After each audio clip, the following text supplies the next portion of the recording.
Kailian nga manalon. May isa ka na kinapatagabanag nga mapigtar iti panagmula ken ti kalidad ti pagmulaan nga daga. No nasaya ti kalidad ti daga, nasayat met ti kalidad ti maimula. No adaan iti sakit wenno saan ni anadameg ti daga, saan met analang to ti maimula. Nasayat garod no maamuan dagiti manalon ti kalidad ti daga nga pagmulmulaan da. Tapno maamuan da no kasano nga mapasayaat ken mamantinir ti kinadameg daytoy. Ngem kasano nga nga maamuan dagiti manalon ti kalidad ti daga nga pagmulmulaan da. Daytoy mga kabombo ket babaan iti soil test. Diti nga maamuan no acidic wenno saan ti daga. No adaan daytoy kadagiti sakit nga makapigtar kadagiti mula. No kasano kaado ken anya nga abono ti kasapulan na ken da dumapay. Indaman kitaan daytoy kanayon nga impormasyon manipod dayti Department of Agriculture. Well, nagpapasalamat po tayo sa ating sekretary at of course sa ating mahal na Pangulo dahil napakaganda po nitong programa na ito. Ang Department of Agriculture ay isang science-based at technical agency.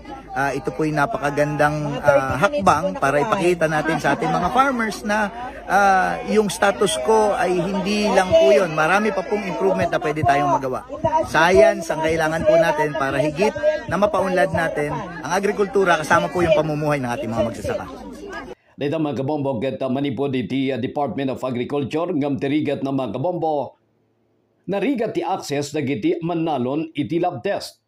Ngam ti good news, kasi imunan nga nakita tayo, adaanan ti Region Cordillera iti Mobile Soil Laboratory nga agrikos kadagiti nagduduma a lugar iti Cordillera.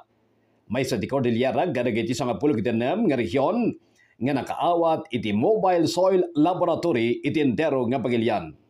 Sigon iti Department of Agriculture Cordillera, tinaso nga Mobile Soil Laboratory ken agrikos ken agtalinaed iti tunggal probinsya iti tunggal 2 nga bulan. Daytoy ket tapno marikos na dagiti nagduduma nga munisipyo kadagiti probinsya. Libre daytoy nga serbisyo mga kabombo nga may paay kadagiti manalon. Napartakmet nga maamuan ti resulta ti lab test ket dito nga may payan iti rekomendasyon dagiti manalon no kasano nga mapasayat da ti kalidad ti talon bangkag wenno gardenda. Imuna nga naiswat ti Mobile Soils Laboratory diti Cordillera babaen sa Yatabok City, Kalinga. Intay man amuan ti kanayunan nga impormasyon ditoy manipod iti audio video clip ti Department of Agriculture Cordillera. The launching of this Mobile Soils Laboratory is not just about technology. It is about bringing science closer to the people to till the land and produce the food we eat. With this innovation, we can better understand our soils, improve productivity, reduce costs, and promote sustainable farming practices.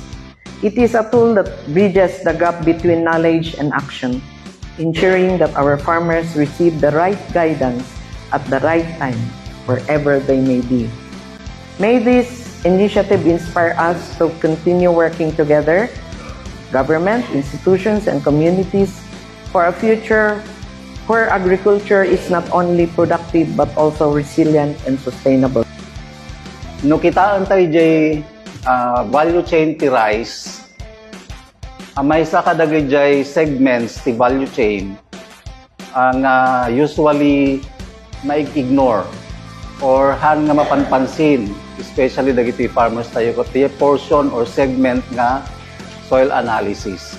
So we thought nga with this state-of-the-art nga technology, Mobile Soil Laboratory, kat kaya tayo nga i-promote nga use na daytoy as said by our city agriculturist.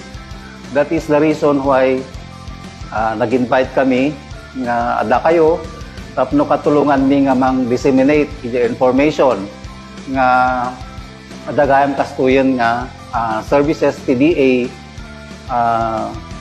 nga mabalin nga i-offer tayo kadagiti farmers. So dito mga kabombo, dito great information manipod iti Department of Agriculture Cordillera.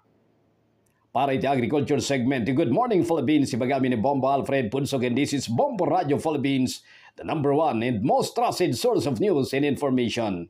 Basta Radio Bombo!